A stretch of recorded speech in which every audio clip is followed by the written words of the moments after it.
അവൾക്ക് അങ്ങനെയാ, ഒരു പാവാ. ഇഷ്ടം തോന്നിയാ പിന്നെ അങ്ങ് ഇഷ്ട. വക്കീലിന്റെ ടൈം എന്തായാലും വക്കീൽ നാളോട്ട് പെണ്ണാലോചിച്ച് നടക്കുകയാണല്ലോ. ഇനിയിപ്പോ അതങ്ങ് നിർത്താം, നമുക്ക് ഇതങ്ങ് ഉറപ്പിക്കാം. ഒന്നുമില്ല, ഞാൻ നിന്നെ കല്യാണം പറയാം.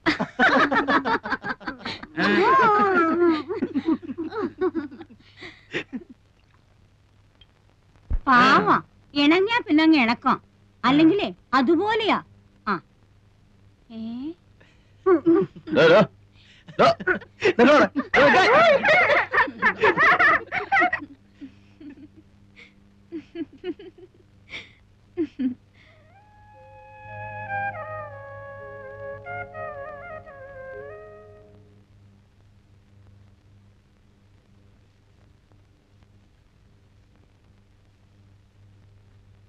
അറിയാഞ്ഞിട്ട് ചോദിക്കുക, എന്താ അങ്ങനെ എഴുതി നടക്കണ ഉദ്ദേശം?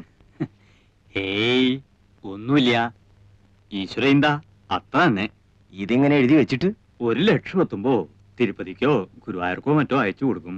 ഇതിപ്പോ എങ്ങനെയാണപ്പാ 1,00,000 എത്തിന്ന് പറയണത്? അതറിയാം. എന്തേ സുലൈമാനെ? അല്ല, ഞാനെന്നാലും ഇനിയിപ്പോ നിക്കണില്ല എന്ന് പറയാനേ. സുലൈമാൻ ഇരിക്കിൻ, ഊണിതാ ഇപ്പൊ ശരിയാവും, ഉണ്ടിട്ട് പോയാ മതി. ഇപ്പൊ അതിനൊന്നും നിക്കാൻ നേരല്ല എന്റെ മാളുമേ.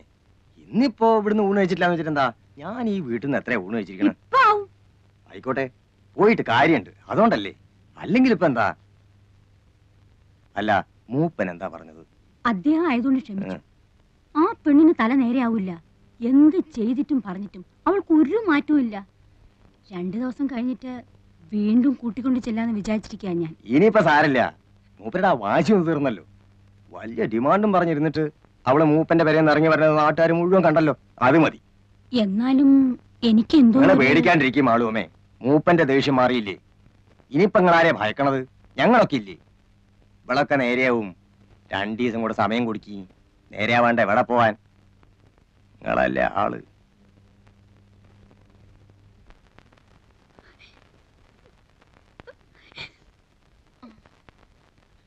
പോട്ടെ കുട്ടി, സാരമില്ല. പിന്നെ ഒരിക്കൽ അയാൾ വന്നിരുന്നെങ്കിൽ കൊല്ലുമായിരുന്നു, ആ മനുഷ്യനെ കൊല്ലുമായിരുന്നു. എനിക്കെന്റെ വീട്ടിൽ പോകാൻ പറ്റുമോ ദേവകീർത്തി? ഗൗരിക്കുട്ടി, ഗൗരി,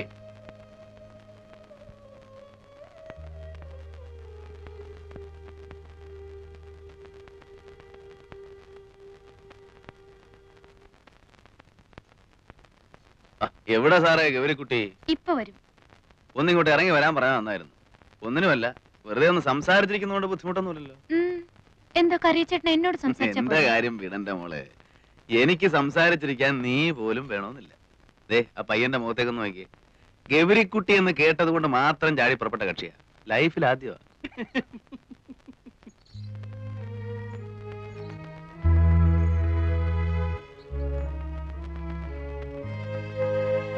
കാശ് വെച്ചാ കളി?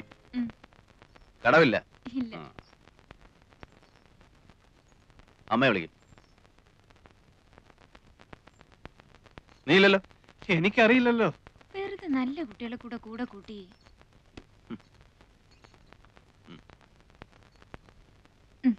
കടം പറയരുത്. ഇല്ലെന്നേ, ഈ കൊറിയ ചേട്ടൻ. അല്ല, മേനോൻ കളിക്കോ?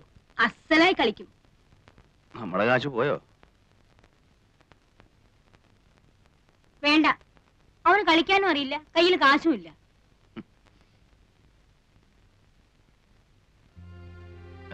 ഏയ്, മൂപ്പർ തൊടില്ല.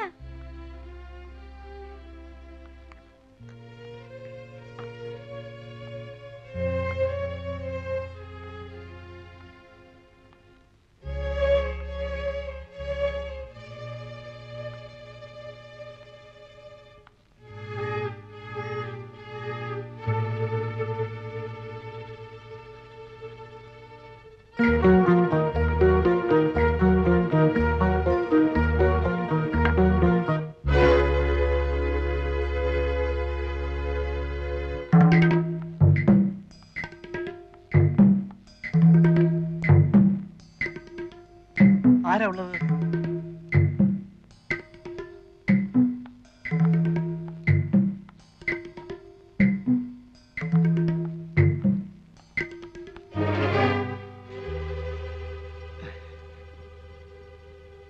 ഇവിടെ എന്താ ചെയ്യുന്നത് ഗൗരിക്കുട്ടി? വീട്ടിൽ വരുന്നവരോട് ഇങ്ങനെ പെരുമാറുക? ഞാൻ ഗൗരിക്കുട്ടിയെ കാണാൻ വേണ്ടിട്ട് മാത്രമാണ് വന്നത്. എല്ലാരും കണ്ട് ഇങ്ങനെയൊക്കെ തന്നെ ആവും പറയുക അല്ലേ? കൈമാറ്റുന്നില്ല. കൈയെടുക്കൂ.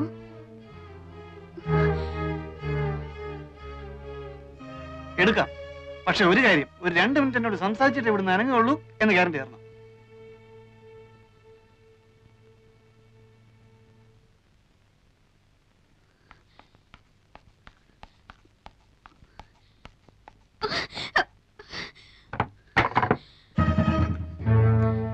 അത്രയ്ക്ക് വില കൂട്ടണോ?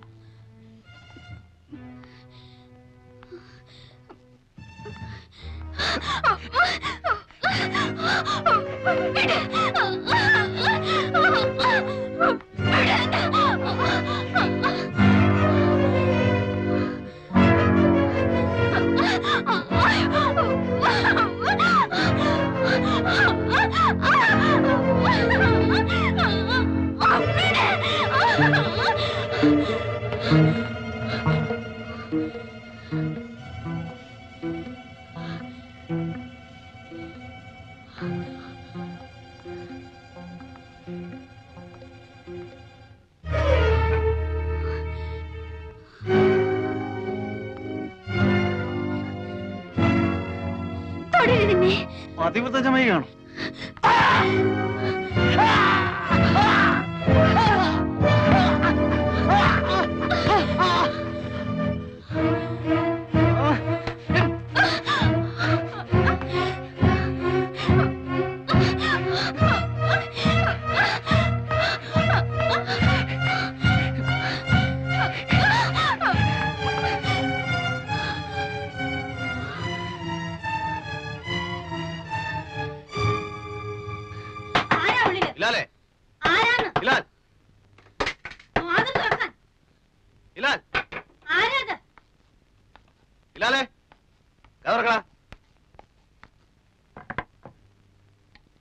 എന്താ ഇവിടെ?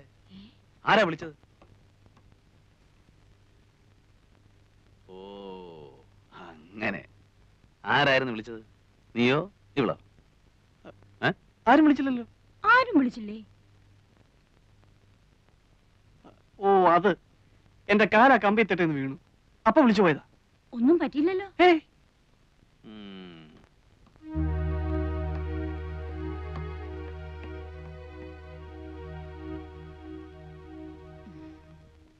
വന്നിട്ടിപ്പോ 4-5 ദിവസമേ ആയിട്ടുള്ളൂ. പെരുമാറ്റം ശരിയായില്ലെന്ന് വെച്ച് ഒന്നും തോന്നരുത് കേട്ടോ.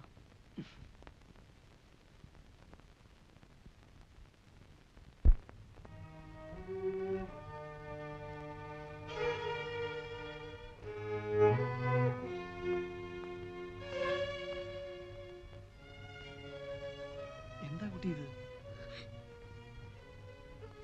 കുട്ടിക്ക് ഇഷ്ടമില്ലാതെയാണോ ഇവിടെ പറപ്പിച്ചിരിക്കുന്നത്? ചോദിക്കുന്ന ഉത്തരം പറയൂ. ഇവിടെ ഈ തൊഴിൽ നിൽക്കുന്നത് നിനക്ക് ഇഷ്ടമില്ലാതെയാണോ? കരയണ്ട, എന്നോട് പറയാം, ധൈര്യമായിട്ട് പറയാം. എനിക്കെന്തെങ്കിലും സഹായിക്കാൻ കഴിയുമെങ്കിൽ ഞാനത് ചെയ്യുകയും ചെയ്യാം. പറയുന്നത് നേരായിരിക്കണമെന്ന് മാത്രം. ദേ നോക്കൂ, കുട്ടി മാളൂമ്മയുടെ ആരാണ്? ചോദിച്ചത് കേട്ടില്ലേ? കുട്ടിക്ക് സ്ത്രീയുമായിട്ട് ബന്ധം വല്ലതും ഉണ്ട്? ഇല്ല. ഇവിടെ കൂടെ ഒന്ന് താമസിപ്പിച്ചിരിക്കുക. എത്രയായി ഇവിടെ വന്നിട്ട്? 5 ദിവസം. 5 ദിവസമേ ഉള്ളൂ. അതിനു മുമ്പ് വീട്ടില്. ഏത് വീട്ടില്? എന്റെ വീട്ടില്. എവിടെയാ വീട്? ഗൗരിക്കുട്ടിക്ക് ഇതെല്ലാം എന്നോട് പറയാൻ പേടിയുണ്ട് അല്ലേ? ആരെയാ പേടി? മാളൂമ്മയാ? ഞാനിതൊക്കെ എന്തിനാ അവരോട് പറഞ്ഞു കൊടുക്കുന്നത്? നിങ്ങളുള്ള അടുപ്പം തന്നെയല്ലേ എനിക്ക് അവരുമായിട്ടുള്ളൂ. ഞാനിതൊന്നും അവരുമായിട്ട് സംസാരിക്കാനേ പോകുന്നില്ല. ഞാൻ ധരിച്ചത് ഇവിടെയുള്ള ഒരാൾ തന്നെയാ ഗൗരിക്കുട്ടി എന്നാണ്. അതുകൊണ്ട് ചിലപ്പം എന്റെ പെരുമാറ്റവും ശരിയല്ല വന്നിട്ടുണ്ടാവും. എന്ന് പറഞ്ഞിട്ട് എനിക്ക് അങ്ങനെ പെരുമാറാൻ സാധിക്കുമെന്ന് വിചാരിക്കണ്ട. എന്നെ വിശ്വസിക്കാം. കുട്ടിയെ ഇവിടെ വരെ ബലമായി താമസിപ്പിച്ചിരിക്കുകയാണെങ്കിൽ അങ്ങനെയാണോ? അതെ. കുട്ടിക്ക് സ്വന്തം വീട്ടിൽ പോകണമെന്നുണ്ടോ? എങ്കിലും ഒന്നും വിളിക്കാതെ എല്ലാം എന്നോട് പറയൂ. ഞാൻ വിചാരിച്ചാൽ എന്തെങ്കിലും ചെയ്യാൻ കഴിയുമെന്നുണ്ടെങ്കിൽ ഞാൻ അവന് വേണ്ടി ശ്രമിക്കാം. പറയൂ, എവിടെയാ കുട്ടിയുടെ വീട്? പുഴയ്ക്കക്കരെ. പുഴയ്ക്കക്കരെ? അമ്പലത്തിനടുത്ത്. വീട്ടിലിപ്പോ ആരുണ്ട്? മുത്തശ്ശി. മുത്തശ്ശി മാത്രം? നിങ്ങൾ എന്നെ എന്റെ വീട്ടിലെത്തിക്കൂ. എല്ലാം കേട്ട് കഴിഞ്ഞിട്ട് പറയാം. അത് നേര് മാത്രം പറഞ്ഞാൽ. ഞാൻ നുണ പറയില്ല. പറഞ്ഞിട്ടേ ഇല്ല? ഇല്ല, ഞാൻ നുണ പറയില്ല. വീട്ടിൽ മുത്തശ്ശി മാത്രമേ ഉള്ളൂ എന്ന് പറഞ്ഞ നേരാണോ? അതെ. അതെന്താ അങ്ങനെ? അമ്മ അച്ഛനും? അമ്മ ചെറുപ്പത്തിലേ പോയി. അച്ഛൻ വേറെ കല്യാണം കഴിച്ചു? ഇല്ല, ഞാൻ അച്ഛന്റെ ഒപ്പമായിരുന്നു. 3 മാസമുള്ള എന്റെ അച്ഛൻ മരിച്ചിട്ട്. എങ്ങനെയായിരുന്നു അച്ഛൻ മരിച്ചത്? കമ്പിന്ന് വീണിട്ട്. കമ്പിന്ന് വീണിട്ടോ? ലൈൻ കമ്പി ഇല്ലേ, ലൈൻ കമ്പി, ഇലക്ട്രിസിറ്റിന്റെ ലൈൻമാൻ ആയിരുന്നു എന്റെ അച്ഛൻ. ഒരു ദിവസം പോസ്റ്റിൽ നിന്ന് വീണു. കുറേ ദിവസം ആശുപത്രി കിടന്നു. ഒരിക്കൽ പോലും ബോധം തെളിഞ്ഞില്ല. അവിടെ തന്നെ കിടന്ന് മരിക്കുകയായിരുന്നു എന്റെ അച്ഛൻ. അവിടെ വെച്ചാണ് ഞാൻ ഈ സ്ത്രീ ആദ്യം കാണുന്നത്.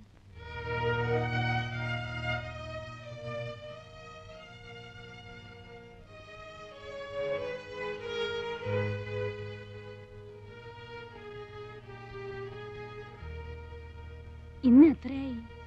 ഇന്നേക്ക് 7 ആകുന്നു. ഇതേ കിടപ്പ് തന്നെയാ, ഓർമ്മ വീണിട്ടില്ല.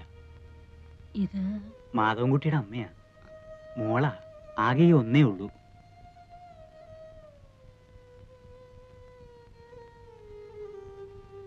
വാ മോളെ.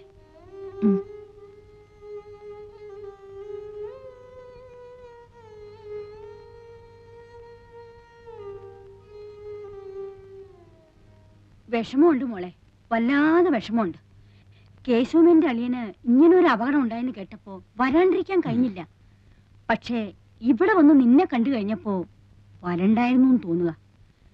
എന്റെ മോക്ക് ദൈവം ഒരാപത്തും വരുത്തിയില്ല. ഇതാ വേണ്ട, വാങ്ങിച്ചോളൂ കൂട്ടി. ഇവിടെ എന്തെങ്കിലും ആവശ്യങ്ങൾ ഉണ്ടായിക്കൊണ്ടിരിക്കും. ഒരാള് സുഖമില്ലാണ്ട് കിടക്കല്ലേ, നിന്റെ അമ്മ തരുന്നെന്ന് വിചാരിച്ച് അങ്ങോട്ട് വാങ്ങിച്ചോളൂ. വാങ്ങിച്ചോളൂ കുട്ടി, ഞങ്ങളൊക്കെ ഒന്നിച്ചു വളർന്നവരാ. എങ്കിൽ ഞങ്ങൾ ചെല്ലട്ടെ മെന്നെ, വൈകിയ പിന്നെ കടത്തു കിട്ടാൻ ബുദ്ധിമുട്ടാവും. പോയിട്ട് വരാം മോളെ. സ്നേഹമുള്ള സ്ത്രീയാ, കേട്ടിട്ടില്ലേ നീ? ചാലക്കുടി വീട്ടിലെയാ മാളു അമ്മ.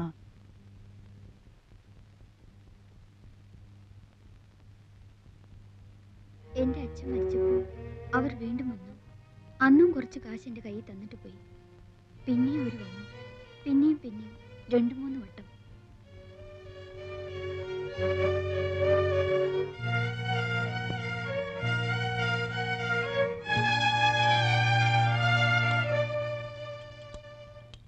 അമ്മയ്ക്ക് ഇഷ്ടക്കേടൊന്നുമില്ലെങ്കിൽ അവൾ അവിടെ നിന്നോട്ടെ. ഏതായാലും ഇനിയിപ്പോ പഠിപ്പിക്കാൻ ഉദ്ദേശമില്ല. കേശവൻ എന്താ പറയുന്നത് വെച്ചാൽ, ഞാൻ പറയുകയാണെങ്കിൽ അവൾ ഇവിടെ ഇങ്ങനെ തനിച്ച് നിൽക്കുന്നത് ശരിയല്ലെന്ന് തന്നെയാ എനിക്ക് തോന്നുന്നു. ഒരു മേൽനോട്ടത്തിന് വേണ്ട ശേഷിയോ ആരോഗ്യമോ നിങ്ങൾക്കും ഇല്ല. എന്റെ വീട്ടിൽ കൊണ്ടുപോയി നിർത്താമെന്ന് വെച്ചാൽ അവിടത്തെ പ്രാരാബ്ദം അറിയാലോ. അതൊന്നും ശരിയാവില്ല. നിങ്ങളുടെ കുട്ടികളെ തന്നെ നേരാമാർഗം ആരുടെങ്കിലും ഒപ്പം പറഞ്ഞു വിടാതെ വിഷമിച്ചുകൊണ്ട് നിൽക്കുമ്പോ അവൾക്ക് അവിടെ വലിയ പണിയൊന്നും ഉണ്ടാവില്ല. അടുക്കളയിൽ എന്തെങ്കിലും ഒരു കൈ സഹായിച്ചു കൊടുക്കുക, പിന്നെ വീട് അടിച്ചു തുടച്ച് വൃത്തിയാക്കി ഇടുക. എന്തെങ്കിലും ഒരു ശമ്പളം ഞാൻ തീരുമാനിച്ചു കൊടുക്കാം. അത് കേശവൻ മാസത്തിലൊരിക്കൊന്ന് വാങ്ങിച്ചുകൊണ്ട് പോരുകയോ, അല്ലെന്ന് വെച്ചാ അവളുടെ തന്നെ പേർക്ക് ബാങ്കിൽ ഒരു അക്കൗണ്ട് ഇടുകയോ എന്ത് വേണമെങ്കിലും ചെയ്യാം. പട്ടിണി കൂടാണ്ട് കിടന്നാ മതി എന്റെ മോള്. ശമ്പളമൊന്നുമല്ല, മനസ്സാ വലുത്. ആവശ്യങ്ങൾക്ക് ഉപകരിക്കാൻ ആളുണ്ടാവുക, അതാ വേണ്ടത്.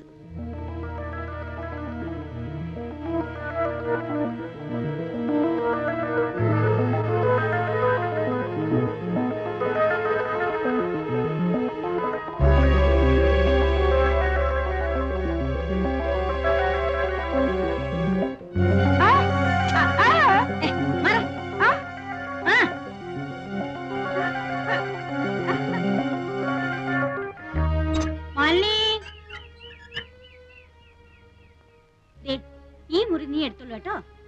എന്താ, ഇഷ്ടായോ? ഇത്ര വലിയൊരു മുറി ഇവിടെ എല്ലാം വലുപ്പമുള്ള മുറികളേ ഉള്ളൂ.